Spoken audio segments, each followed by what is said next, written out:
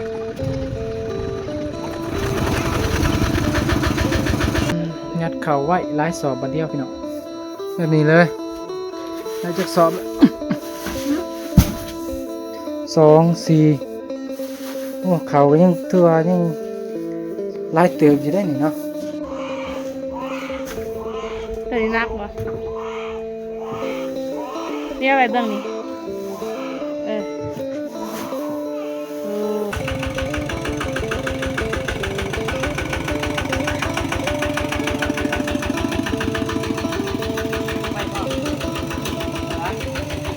ก็ไป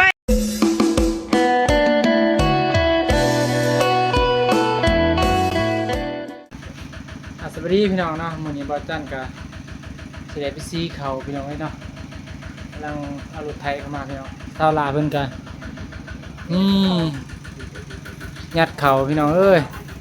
จักสอบ4-5 สอบพี่น้องเนาะ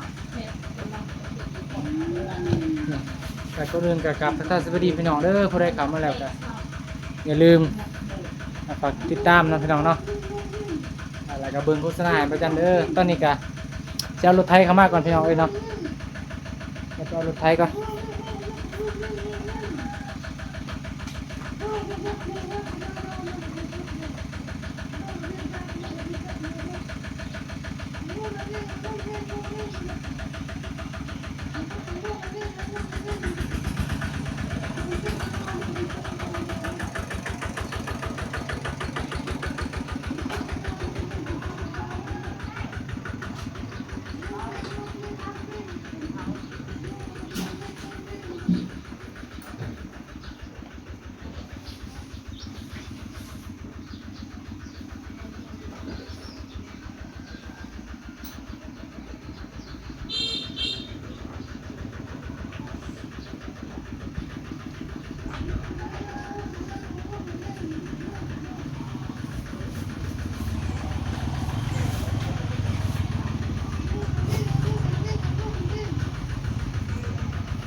ชาวลาเพิ่นก็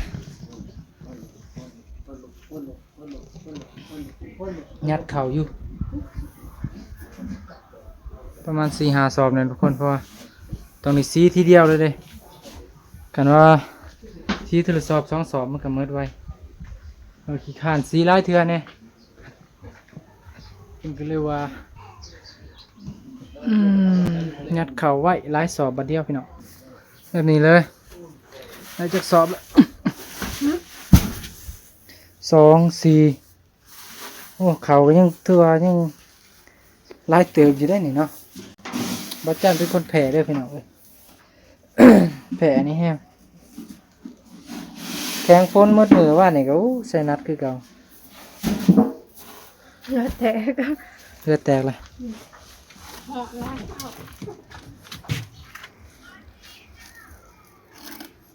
พ่อหรือเปล่า5 สอบอ่ะ5 หรือ 4 5 สอบพี่น้อง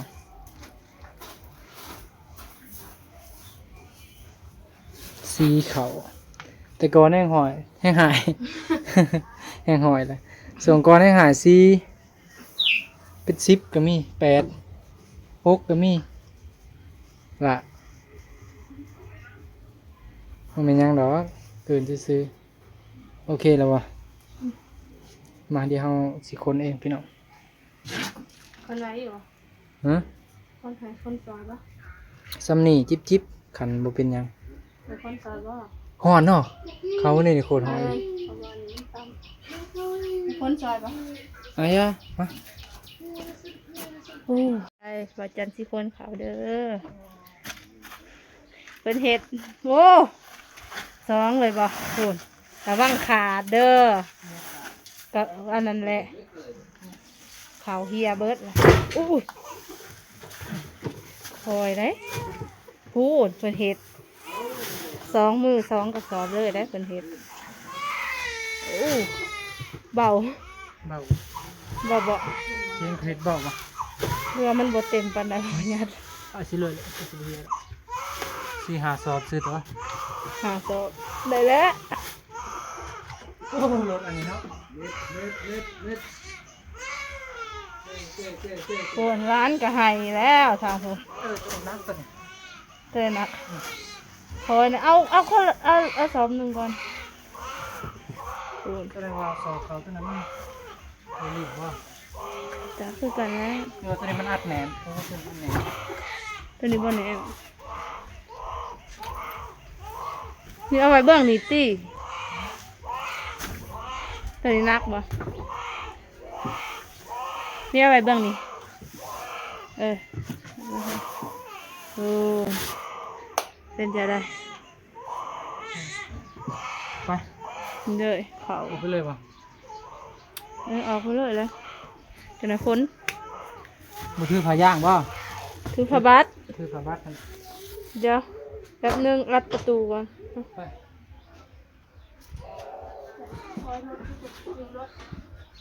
อยู่ป่ะฮะ มันอัดบ่ได้นะครับ นะครับตะ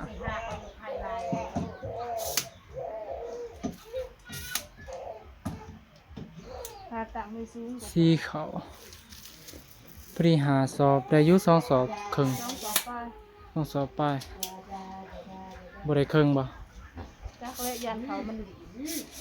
ดีไปแล้วนี่คุณบ่ มันดี หรือว่าย้อนแห้งเขามันเรือๆบ่ต้นแหลกแห้งเรือ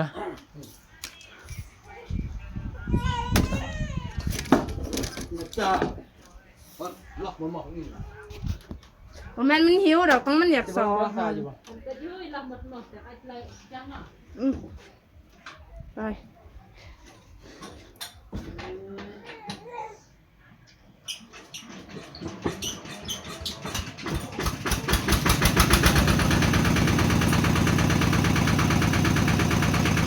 ย่างอยู่บ่น้ำมัน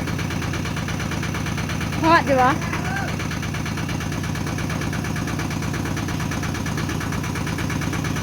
ฮอดอยู่บ่ได้บ่ไปกับ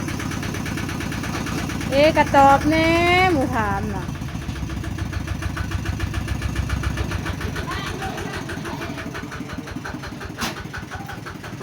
อู้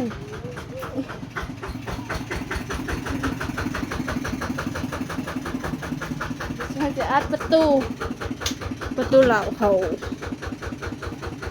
เดี๋ยวอ่ะ โอ้ยจับกล่องฟินเลยนี่ไป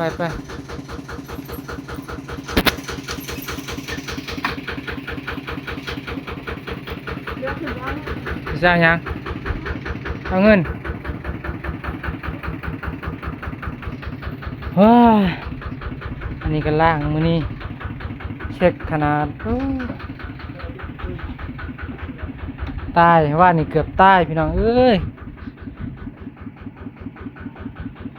ขึ้นมาแต่อัตตปือขึ้นแล้วมันคอยขึ้นชาแต้งมันสูงพี่น้องเอ้ยขี่ขึ้นคอยอย่างเดียว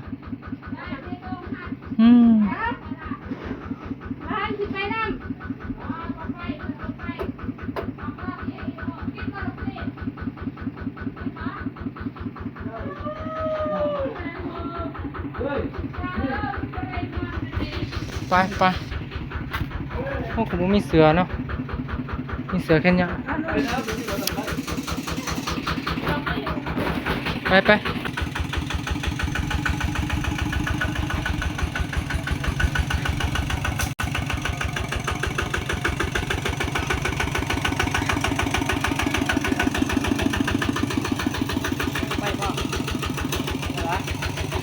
ก็ไปนั่นละจะไปบ่ดีอาจจะบ่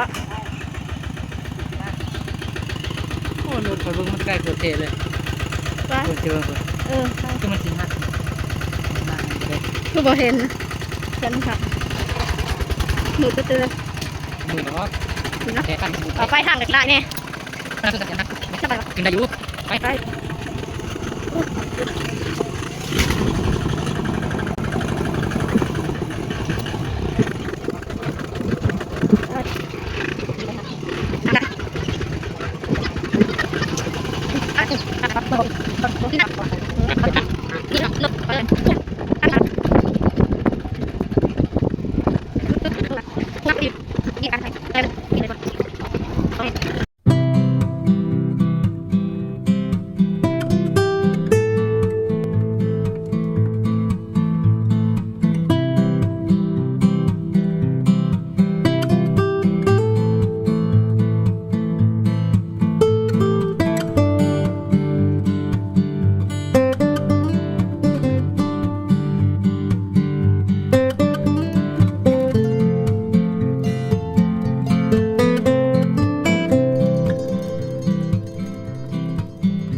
ซอย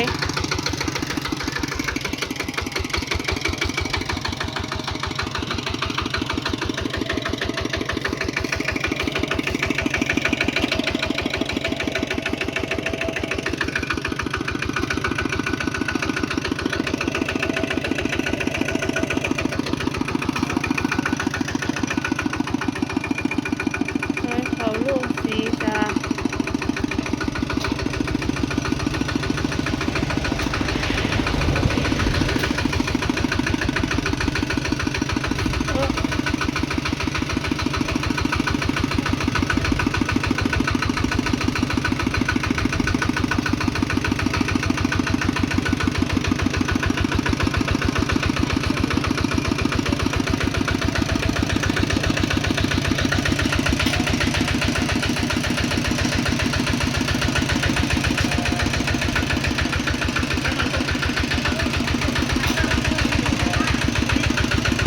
เป็นที่เหี่ยวหน่อยแล้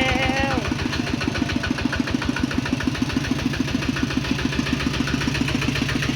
แต่ว่า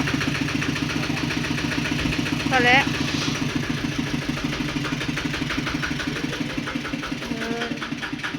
เอาเพบัสออกเอาไว้ทางหน้า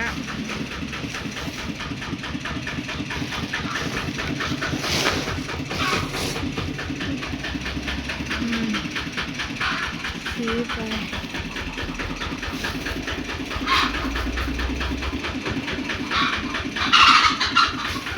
ใช่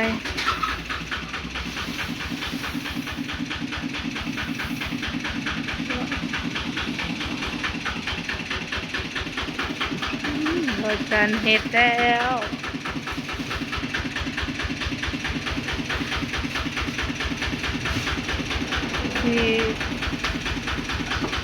ที่เขาหาจะสอบว่าสีใดเขาสร้างจะสอบ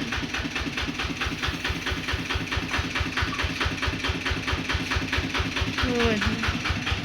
จ้ะโอ้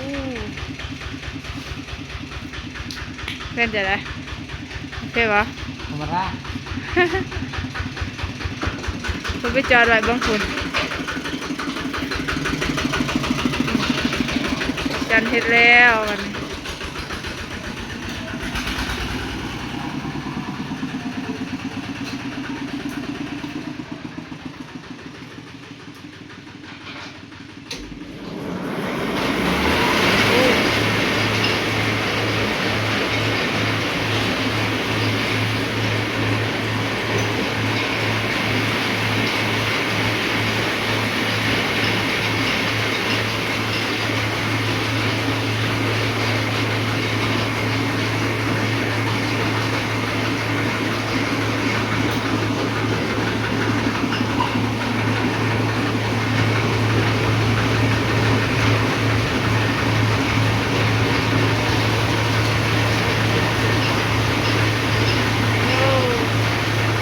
สุดยอดสุดยอด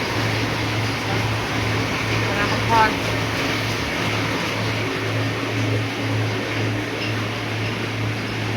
เด้นั่งอยู่นี่ก็ได้นั่งอยู่นี่ก็ได้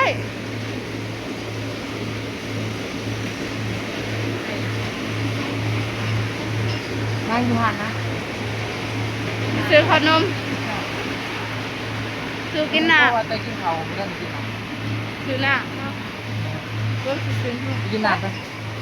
ซื้อน้ำ ซื้อน้ำ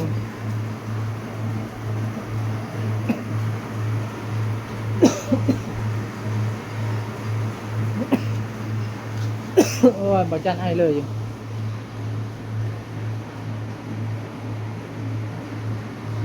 เอาสีเป็นอู้เหลี่ยงเป็ดเหลี่ยงไก่ร้าย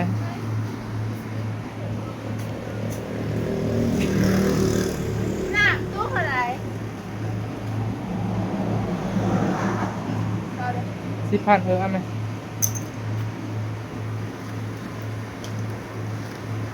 เอาขนมอีกก่อนเดี๋ยวสิขอนางพักกินน้ำก่อนพี่น้องเอ้ยเนาะ นี่เขาเป็นที่ย้ำหอยเลยเด้อ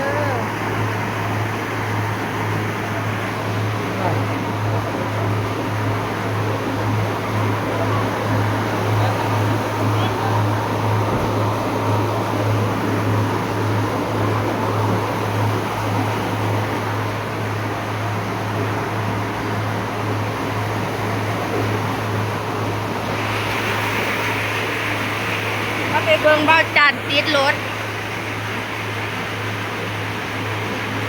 ที่เป็นอะไร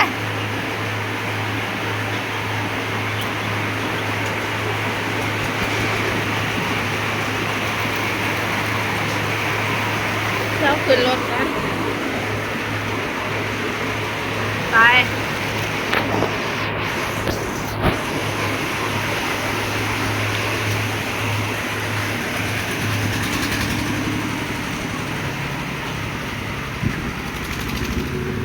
รู้สึกว่าขาเดียวเนาะ อะไร 100,000ถูกแล้ว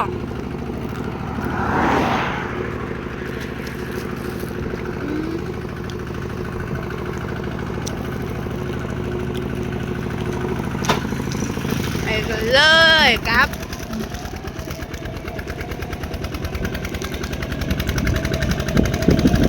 หากลับเป็นจะไรด้วนบ่ เอาเดียว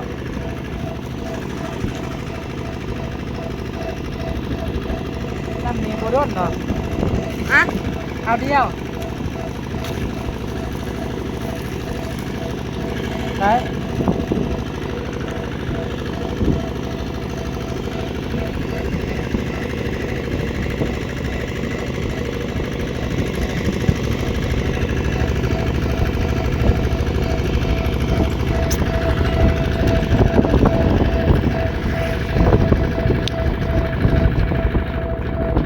วันนี้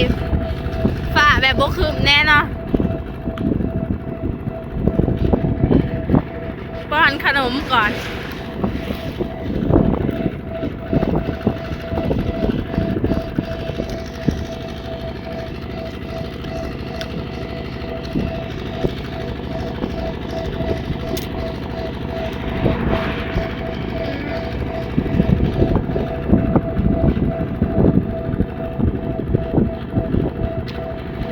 นี่ค่ะขายดิน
สิถอยบาจันกับสิถอยรถนะจะเอาเขาคืนเพื่อนค่อยๆนะ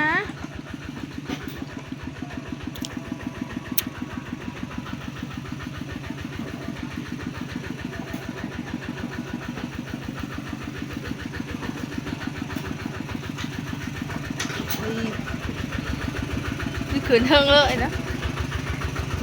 นี่เอาอีกค่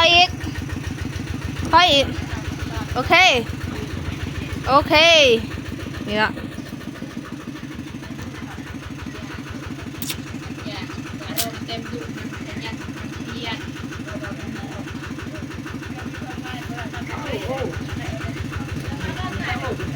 เนี่ยเอาไหวมันไหนเบิ่งกันไอ้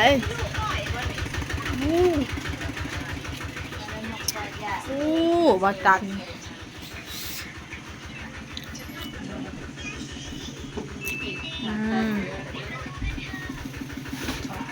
โอ้สุดยอด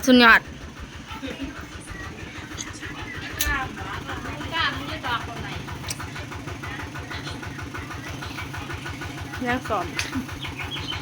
บหนึ่งอันนั้นมันกี่ห้าม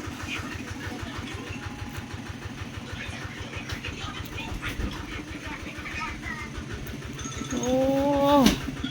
บ่ธรรมดาเด้อ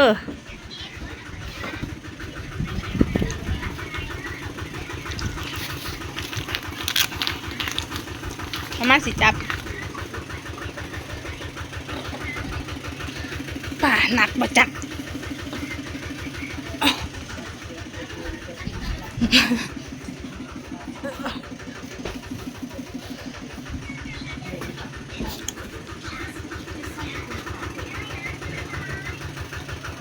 นี่ทำคือเอาขึ้นไว้อยู่หันขวา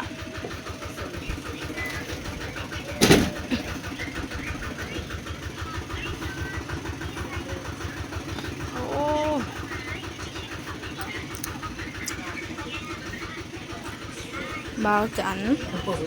แมน